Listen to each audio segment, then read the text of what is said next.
اگلا جو مبحث ہے وہ ہے الاستدلال بالمفہوم. المفہوم لغة ماخوذ من الفهم وهو عبارة عن جودة استعداد الذهن للأخذ والاستنباط، واصطلاحا ما فهم من اللفظ في غیر محل النطق. دیکھو یہ مفہوم جو ہے اس کی ذرا تھوڑی سی تفصیل سن لیں کہ یہ مفہوم موافق اور مخالف یہ کیسے بنتا ہے. مفہوم کیا کس کو کہتے ہیں؟ تو آپ اس طرح سمجھیں کہ ایک منطوق ہے اور ایک مفہوم ہے. منطوق صرف دلالت کے اتنے دائرہ کو کہا جائے گا جس پہ الفاظ دلالت کر رہے ہیں. باقی جو کچھ ہے اس کو کہا جائے گا مسکوت عنہ. آپ کہتے ہیں جاء زید جاء بکر عمرو، آپ نے یہاں پہ زید کہیں بکر کہیں عمر کہیں، اس کے متعلقات میں سے ایک چیز کو بیان کیا. وہ کیا؟ المجیء. وہ آیا. آیا وہ آنے کے علاوہ اور بھی کچھ کام کرتا ہے یا نہیں کرتا؟ یقیناً کرتا. اب جاء کا حکم جب ہم نے اس پہ لگایا تو یہ مقصور ہوگا کہاں تک؟ مجیء تک. وہ جا بھی سکتا ہے، وہ کھا بھی سکتا ہے، وہ پڑھ بھی سکتا ہے، وہ سو بھی سکتا ہے. 100 کام ہیں جو وہ کر سکتا ہے. اب اس نص میں جو منطوق ہے وہ کیا ہے؟ اس ایک شخص کا آنا، یہ منطوق ہے. یہ آنے پہ ہم نے جو ہے نا وہ لفظ بولا ہے اس کے لیے، لیکن اس مجیء کے علاوہ اس کی باقی ساری جو اس کی تفصیلات ہیں اس کا نام یہاں کیا رکھیں گے؟ مسکوت عنہ. ایک منطوق بہی ہو گیا، باقی مسکوت. اس کا آنا منطوق بہی ہو گیا، جانا کھانا پینا وغیرہ یہ کیا ہو گیا؟ مسکوت عنہ. اب بھائی جمل میں تعبیر میں دو چیزیں جو ہے نا وہ بڑی، دو حالتیں بڑی اہم جو ہے نا وہ بنتی ہیں کہ بعض دفعہ ایسے ہوتا ہے کہ نص کے اندر ہی کچھ دلائل قرائن ایسے ہوتے ہیں کہ منطوق بہی کے اس بات کے ساتھ ساتھ جو مسکوت عنہ ہیں اس کی نفی بھی ہوتی ہے. جا زید میں نہ باقی چیزوں کی نفی ہے اور نہ اس بات ہے، وہ مسکوت عنہ ہے. لیکن بعد نصوص کا انداز تعبیر ایسی بنتی ہے کہ یا وہ مسکوت عنہ کو بھی شامل ہوتی ہے، منطوق کے ساتھ ساتھ جو مسکوت عنہ ہے نا وہ بھی حکم میں شامل ہوتا ہے. کلام کا اسلوب انداز ہی ایسا ہے. اس کو کہتے ہیں مفہوم موافق، کہ منطوق کے ساتھ اگر مسکوت عنہ بھی منطوق کے حکم میں شامل ہے اس کا نام کیا ہوگا؟ مفہوم. وہ مسکوت عنہ کو کیا کہا جائے گا؟ وہ مفہوم ہے. موافق اس لیے کہا جائے گا کہ جو منطوق کا حکم ہے وہی مسکوت عنہ کا بھی حکم ہے. یا پھر نص میں کچھ قرائن ایسے ہوں گے، قیود تقییدات ایسی ہوں گی جو اس بات پہ دلالت کریں گی کہ جو مسکوت عنہ ہیں وہ قطعاً منطوق بہی کے حکم میں شامل نہیں ہے. اس کو کہتے ہیں مفہوم مخالف. پہلے کی مثال یہ ہے، قرآن میں ہے من یعمل مثقال ذرۃ خیرا یرہ. جو آدمی ایک ذرے کے برابر نیکی کرے تو اس کا بھی اس کو اجر ملے گا.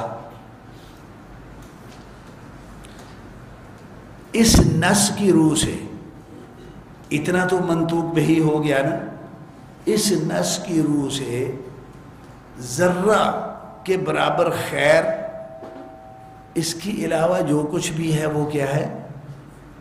مسکوتاً، یہ نس اس سے ساکت ہے، خاموش ہے۔ لیکن اگر کوئی پہاڑ کے برابر نیکی کرے تو پھر اس کو اجر نہیں ملے گا، بالاولا ملے گا اس کو۔ عقل یہی کہتی ہے نا، شرع کا نظام بھی یہی ہے نا۔ اس نس میں جس چیز کا لفظاً ذکر ہے وہ ذکر ہے ذرے کا، ذرے کے برابر، خیر بھی اور شر بھی۔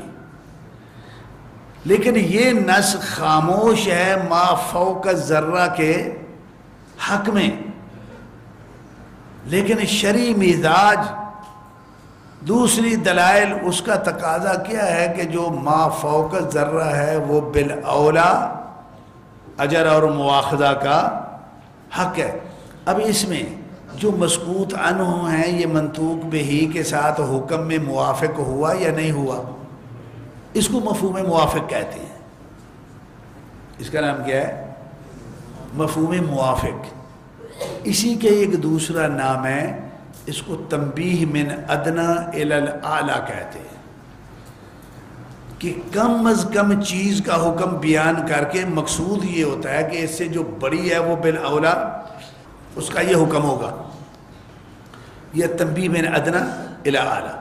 اس طرح کی جتنی بھی دلالات ہیں اس کو مفہوم موافق کہتے ہیں۔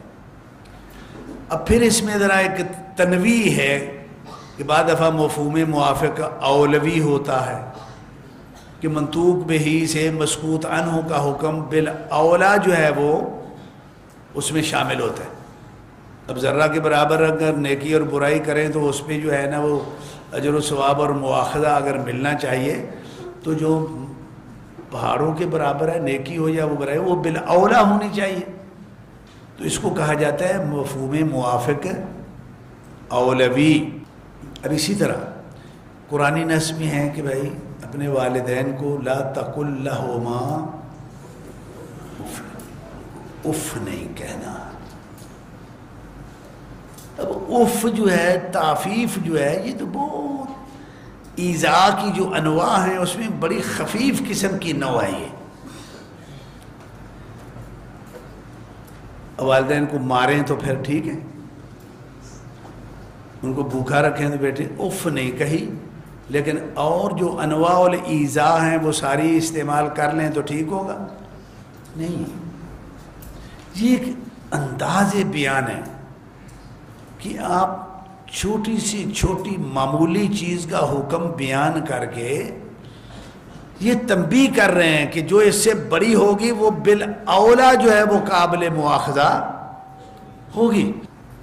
تو نص میں اگر یہ دیکھیں کہ اف تعفیف یہ تو کیا ہے، منطوق بہی ہے، اف کے علاوہ باقی ساری انواع الایذاء اس نص کے مطابق کیا ہے، مسکوت عنہ ہیں۔ لیکن وہ جو مسکوت ہیں وہ منطوق بہی سے زیادہ اس حکم کی حقدار ہے اور متقاضی ہے، تو اس کو کہتے ہیں مفہوم موافق اولوی، کہ مسکوت عنہ جو ہے وہ منطوق بہی کے ساتھ حکم میں الحاق کی مد میں وہ منطوق سے بھی اولا ہے۔ چلیے یہ بھائی مفہوم موافق کے سمجھ آ گیا، اولوی ہے، مجھے پڑھ لیں اس کو۔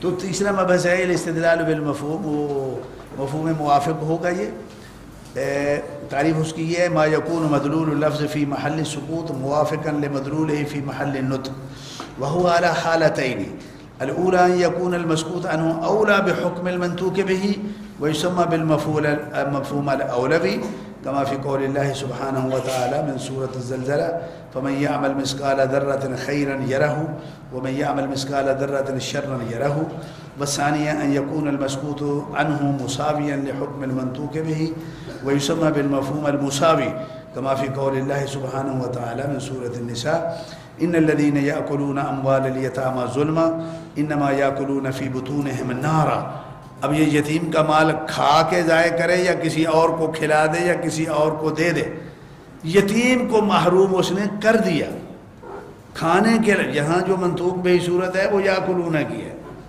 لیکن اگر وہ کھاتا نہیں ہے کسی اور ذریعے سے اس کو تو محروم کر ہی دیا اس نے، تو یہ ساری اس میں شامل ہوں گی، وہ مفہوم موافق مساوی ہوگا۔ حکم ہوں مفہوم الموافقہ بنوعیہ حجت عند الجمہور ودلالتہ قد تکون قطعیہ وقد تکون ظنیہ۔ اس کے بعد ہے مفہوم مخالفہ۔ مفہوم مخالفہ بڑا آسان ہے۔ مفہوم مخالفہ یہ ہے کہ آپ حکم کو یا کسی ایسی صفت سے مقید کریں کہ جس سے مسکوت عنہ سے احتراز پیدا ہو جائے، یا شرط سے مشروط کریں کہ مسکوت عنہ سے، یعنی یہ آپ نے ذہن میں رکھا ہے منطوق بہی اور مسکوت عنہ، اگر ایسی صفت سے مقید کریں، شرط کے ساتھ کریں، غایت کے ساتھ کریں، عدد کے ساتھ، حکم کو آپ اس انداز سے مقید کر دیں کہ جس سے وہ حکم منطوق بہی تک محدود ہو کے رہ جائے اور مسکوت عنہ الگ ہو جائے، اس کو مفہوم مخالف کہتے ہیں۔ وہ بڑا آسان ہے، آپ پڑھ لینا ہے اس میں۔ اب اس میں دیکھیں نا، مفہوم الصفہ مثلا ان جاءکم فاسق بنبأ فتبینوا، فاسق کی خبر میں تبین کرنا ہے، یہ منطوق بہی ہے۔ غیر فاسق یہاں پہ مسکوت عنہ ہے، اس کا تبین ضروری ہے، تبینوا امر کا صیغہ ہے، ٹھیک ہے؟ تو کیا فاسق اور غیر فاسق دونوں کا تبین کریں گے تو یہ فاسق کی قید سے مقید کرنے کا فائدہ کیا ہوا؟ مطلب یہ ہے کہ فاسق کا تو تبین کرو، جو غیر فاسق ہے اس کا تبین ضروری نہیں ہے، ہم تمہیں پابند نہیں کر رہے ہیں۔ اسی طرح اگر کوئی آپ حکم شرط سے مشروع کر دیں گے تو بھی مسکوت عنہ کا مسکوت عنہ سے احتراز علیحدگی ہو جائے گی، جس طرح وَإِن كُنَّ أُولَاتِ حَمْلٍ فَأَنفِقُوا عَلَيْهِنَّ حَتَّى يَضَعْنَ حَمْلَهُنَّ، اگر متعلقہ عورت جو ہے وہ حاملہ ہے تو پھر جب تک وضع حمل نہیں ہے تب تک آپ اس کے نام نفقہ کے ذمہ دار ہیں۔ وہ بیوی تو نہیں تو رہی لیکن وہ بالتے تو رہی ہے نا بھائی، یہ تو ہے نا، اس بال پہ تو خرچ کرنا ہی ہے۔ اب اس کا ایک شرط لگا دی نا، کس کی؟ اولات حمل کی۔ اب جو متعلقہ اولات حمل نہیں ہے اس کا نفقہ بھی نہیں ہے، ٹھیک ہے نا؟ یہ تفریق آگئی دونوں حالتوں میں۔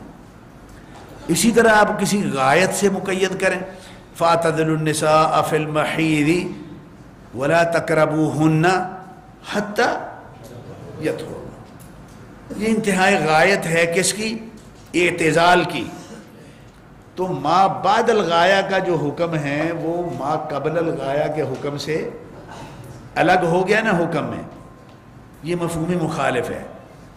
اس طرح آپ عدد کے ساتھ کریں گے، فی کل 40 شاۃ شاۃ، 40 بکریوں میں ایک بکری جو ہے نا وہ بطور فرد زکوٰۃ کے دینی ہے، عدد کے ساتھ مقید کر دیا۔ اس کا مطلب یہ ہے کہ جب تک 40 نہیں بنتی ہیں تب تک وہ ایک شاۃ فرد نہیں ہوگی۔ تو یہ صورتیں بنتی ہیں جن کو مفہوم مخالف جو ہے وہ کہا جاتا ہے، اور مسکوت عنہ منطوق بہی کے حکم میں مخالفت کا باعث جو ہے نا اکثر وہ یہی 4-5 چیزیں ہوتی ہیں، اس کو مفہوم مخالف کہہ دیتے ہیں۔ تو سبحانک اللہم و بحمدک